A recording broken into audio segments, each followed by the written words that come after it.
Hello everyone, আজও moms কিচেনের আরেকটি পর্বে আপনাদেরকে স্বাগত।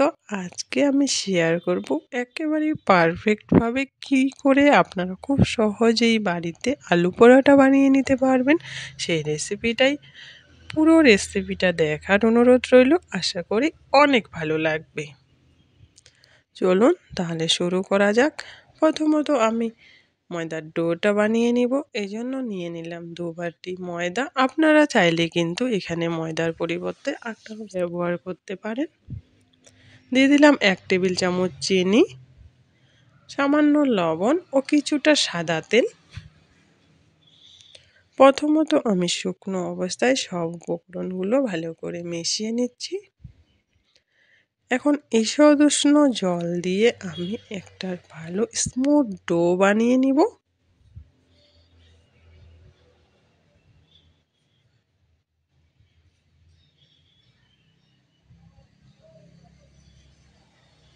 পুরো রেসিপিটা দেখার পর যদি আমার রান্না ভালো লাগে, প্লিজ আমার চ্যানেলটাকে সাবস্ক্রাইব করবেন।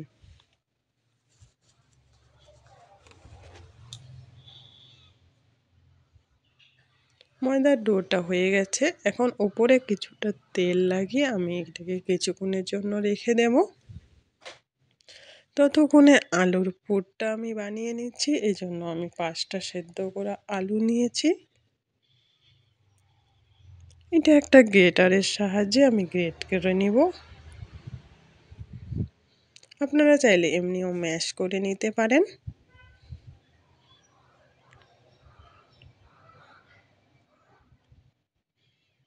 একটা ফ্রাই প্যানের মধ্যে দিয়ে দিলাম কিছুটা সরিষার তেল। এর মধ্যে দিয়ে দিচ্ছি পেঁয়াজ কুচি,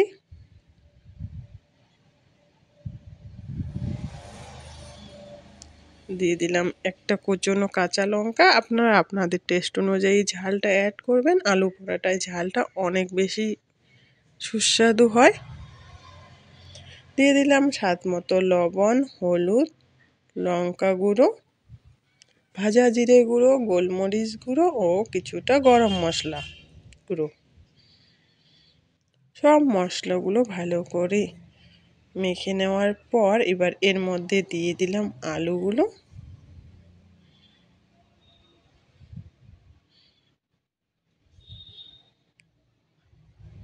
এবার মশলার সাথে আলুগুলো ভালো করে মিশে গেলে এর মধ্যে দিয়ে দিলাম 1 মুঠ ধনেপাতা কুচি।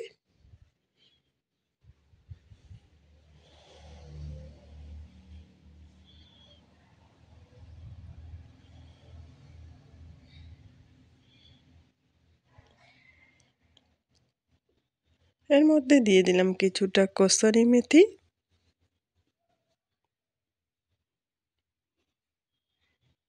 আমার আলুর পুরটা রেডি হয়ে গেছে।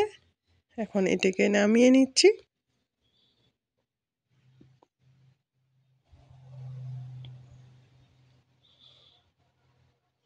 আটার ডোটাকে আরেকটু মথে নিচ্ছি, নিয়ে এটাকে আমি ছোট ছোট শেপ করে নিচ্ছি যে সাইজের পরোটা বানাবো।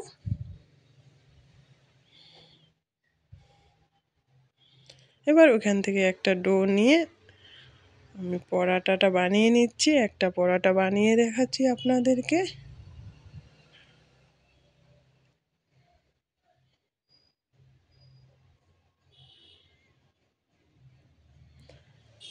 ডোটাকে ঠিক বাটির মতো শেপে এনে এর মধ্যে দিয়ে দিলাম আলুর পুরটা এবং মুখটাকে মুড়িয়ে নিয়ে পরোটাটা বেলে নেব। প্রথমত একটু হাত দিয়ে চেপে চেপে আলুটাকে স্প্রেড করে দিতে হবে। এবার হালকা হাতে একটু বেলে নিলেই রেডি আলুর পরোটা।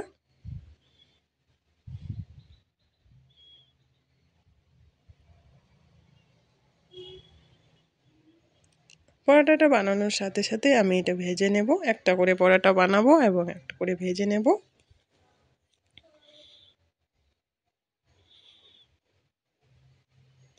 প্রথমত শুকনো অবস্থায় পরোটাটাকে সেঁকে নিচ্ছি।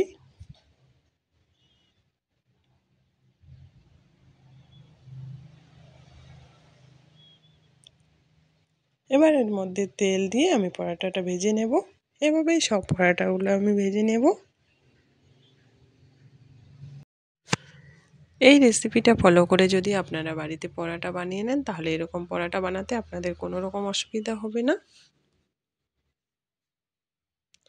এরকমই নিত্য নতুন সহজ রেসিপি পেতে প্লিজ আমার চ্যানেলটাকে সাবস্ক্রাইব করে আমার পাশে থাকার আমন্ত্রণ রইল।